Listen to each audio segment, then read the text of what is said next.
আলাইকুম রহমতুল্লাহি ওয়া বারাকাতু। প্রিয় দিনী ভাইরা, আমরা দেখা যায় অনেক সময় গুনাহ করে ফেলি। গুনাহ করার পরে আমরা তাওবা করি, কিন্তু তাওবা কিভাবে করতে হয়, তাওবার কি শর্ত, এগুলি আমরা জানি না বিধায় তাওবা আমাদের গ্রহণ হয় না, কবুল হয় না। এই জন্য আজকে ইনশাআল্লাহ তাওবার যে শর্ত আছে, কিভাবে তাওবা করলে কবুল হবে, সেই বিষয়ে ইনশাআল্লাহ কিছু কথা বলবো। তাওবা অর্থ হলো গুনাহ থেকে আনুগত্যের দিকে এবং গাফলত থেকে আল্লাহর স্মরণের দিকে ফিরে আসা। আর ইস্তেগফার অর্থ হলো ক্ষমা চাওয়া, অর্থাৎ আল্লাহর কাছে ক্ষমা চাওয়া। প্রত্যেকের উপর কৃত পাপ থেকে তাওবা ইস্তেগফার করা ওয়াজিব। তাওবার জন্য মোট 5টি কাজ করতে হবে।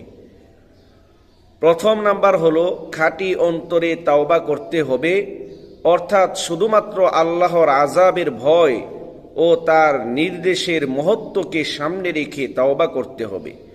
2 নাম্বার হলো অতীত পাপের প্রতি অনুতপ্ত ও লজ্জিত হতে হবে। 3 নাম্বার হলো উক্ত পাপ থেকে এখনোই বিরত হতে হবে। 4 নাম্বার হলো ভবিষ্যতে উক্ত পাপ না করার জন্য মনে মনে দৃঢ় সংকল্প করতে হবে। 4 নাম্বার হলো যে আল্লাহর হক বা বান্দার হক নষ্ট হয়ে থাকলে তার সংশোধন ও প্রতিকার করতে হবে।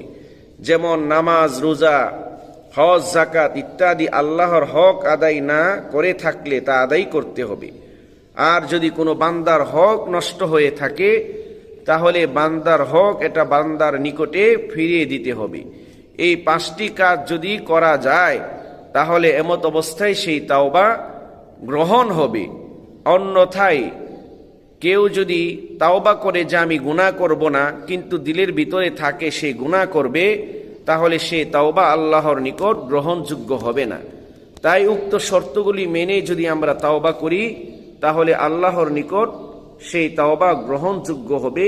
আল্লাহ পাক রব্বুল আলামিন আমাদের পিছনের সকল গুনাহ মাফ করে দিবেন। আল্লাহ পাক রব্বুল আলামিন আমাদের প্রত্যেককে খালেস দিলে আল্লাহর ইবাদত করার এবং গুনাহ করে ফেললে সাথে সাথে তাওবা করার তৌফিক দান করেন।